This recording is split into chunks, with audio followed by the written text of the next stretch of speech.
Hello and welcome to DIMZY's Domain. Now this is a little discussion video talking about the realm of the Omni King. Now we know that the Omni King is the ruler of all 12 universes, and he's also suggested to Beerus and Champa that he would be interested to see a fight amongst all 12 universes in the same tournament format that Beerus and Champa hosted. But this Omni Universal Tournament, where is it going to be held? So I'm going to be discussing this with my guest today, and that guest is a amazing theorist who's established himself with various videos as well as other content regarding movies, which you should definitely check him out. Please introduce yourself. Hey DIMZY, it's Mark from Real to Real, or Mike from Laughing Stock Media. No, I'm sorry guys. I'm sorry. No, it's been, thanks for having me. It's really a pleasure to be like the first guest on your channel. Of course, anytime. I think it's the first guest. I'm not really too sure, but it's been a while since I hosted anyone on my channel. If you guys have been wondering why I haven't been posting as much, I've been somewhat busy and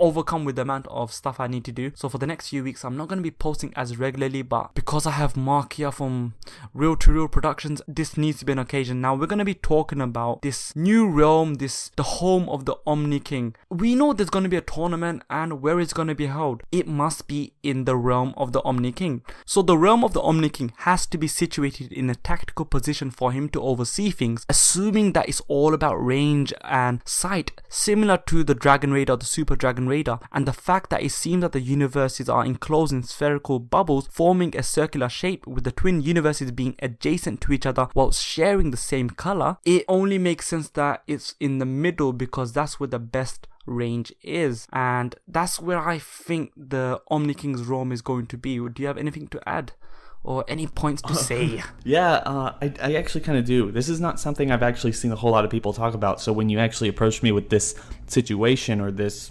discussion, it was really, really exciting. So I'm just kind of sitting here thinking about it. And if we know that like Beerus and Whis and everyone knows that there's 12 universes and everyone has a twin universe, and these twin universes somehow add up to 13 because we have, 6 and 7, 12 and 1, all these other universes. I was just talking like, what if the Omni King's realm, if he does have a realm, and that's kind of where this show might be heading to, what if it's like kind of comprised of like all the other universes and bits and pieces and everything? So he's essentially, this realm of his is essentially the quote unquote 13th universe in that regard. That's an excellent thought, because you'd think that the cube, which has been introduced, and I know you love the cube, how will they go to the Omni King's realm? Will they be able to go through that same cube, or is there a even higher means or a higher advanced necessity to access his realm? The reason I say realm is because I don't want to call it a planet, because of his stature, and I believe, hopefully this is true, that he's the absolute top of the hierarchy. He probably has a universe to himself, so I love the idea of him having his own universe.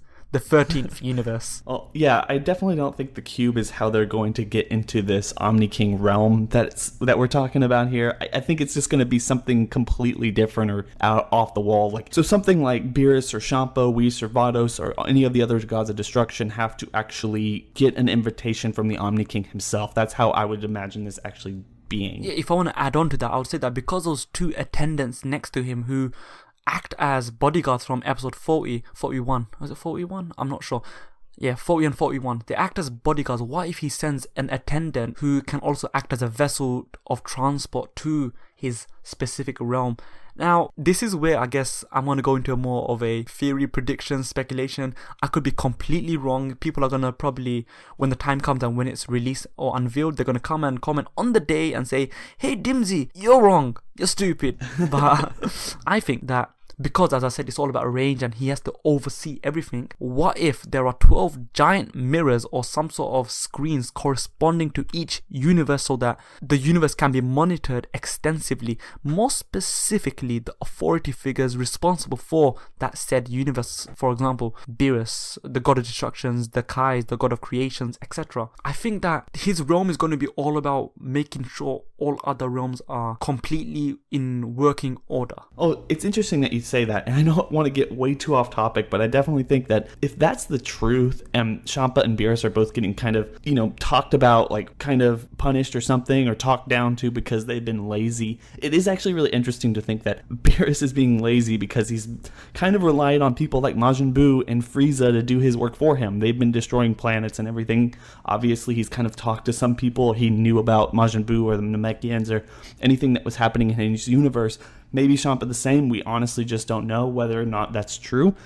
Who do we know? Like, does he know about Frieza? Does he know about Majin Buu? What is his ideas on that? What is his idea going forward in terms of the entire tournament? I know one of the problems one of the things that you were talking about in terms of this video discussion itself was you bring in the Omni King. He goes, let's go to my realm to hold this tournament and everything. And I told you before we started actually doing this discussion, man, it just sounds so much like Multiverse. And if anyone hasn't read Multiverse, I know it's fan fiction and really fanny and everything like that, but you should go read that so much. It does almost everything better at this point because there's a lot more tension and drama and all these people we know who these people are. They're just alternate versions of them. Yeah. So honestly, I actually really like it. But one thing I'm going to say, just to kind of end my point here, is that's a really interesting idea, going to the Omni King realm. Yeah. Of the 12 universes, the 13th universe, that's what I'll call it. You can call it a realm or something, but the 13th universe to have this tournament being a really kind of neutral ground for everyone else.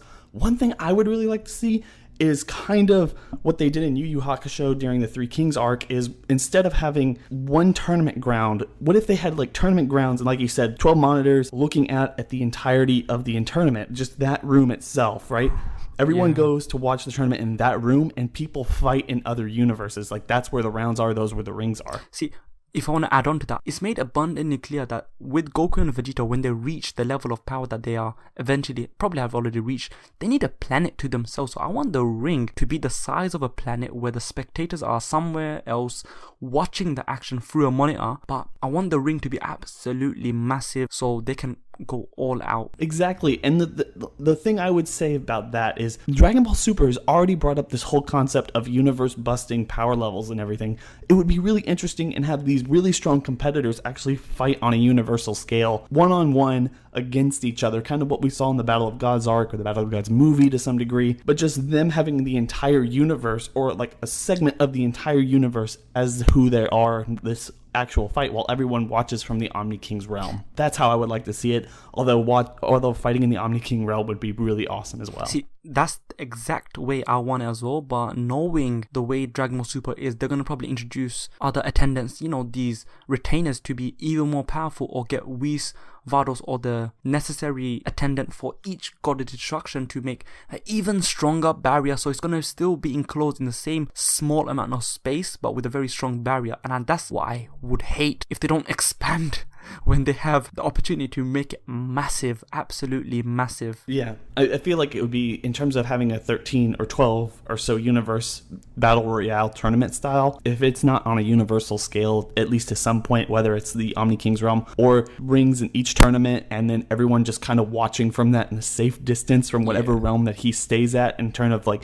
everyone coming from each universe just to kind of watch the proceedings, then I think they will seriously waste their chance. We've seen how amazingly beautiful, spectacular, and on such a huge scale Super can be, whether it's with Zorama the Dragon or the Super Saiyan God Ritual or anything like that. We really need to go ahead and start looking at Dragon Ball Super in a very cinematic light. So that's what it deserves. And I guess I'll finish with on my part, the final point, because I'm going to start giving a bit of predictions. And once again, you spectators out there, you can tell me how wrong I am when I eventually am wrong. But in terms of the realm, I expect it to be not very populated. The reason I say is because the realm of the Supreme Kais was very vast, empty, and peaceful. Similarly, Beerus' planet is equally peaceful, although a tad more populated. Zeno's planet has a lot more things going on, but it's more peaceful, comfortable, and very artistic, as it resembles feudal Japan in its architecture, whilst incorporating advanced modern technology like escalators. And that's where the modern technology side, I expect the whole monitors and stuff to be incorporated in Zeno's realm. So my prediction is the populace of Zeno's planet will probably consist of him and numerous attendants, enough attendants to fend off potential coup from all 12 universes working together, although he's stated to be so powerful he can destroy all 12 universes in a blink of an eye. I don't buy that. I kind of hate that, but personally that's just my little theory. In terms of the architecture and how it looks like, I think it's going to be more of a mixture of how Zeno's planet looked like with Beerus' planet, very out there, or maybe it's very childlike to entertain the fact that he's very infantile, he's very easily easily amused, and that's the reason why he needs retainers, because his own common knowledge, his own common sense can't be trusted. So he has to always be looked after because he has such great power. I don't know. It's just, I can't wait to see his realm if they do show his realm. No, I completely agree, and I definitely think that, everyone wants to see every single universe and kind of explore those things. If they don't explain where this guy's living and what that living situation might look like, then it's a wasted opportunity. Yeah.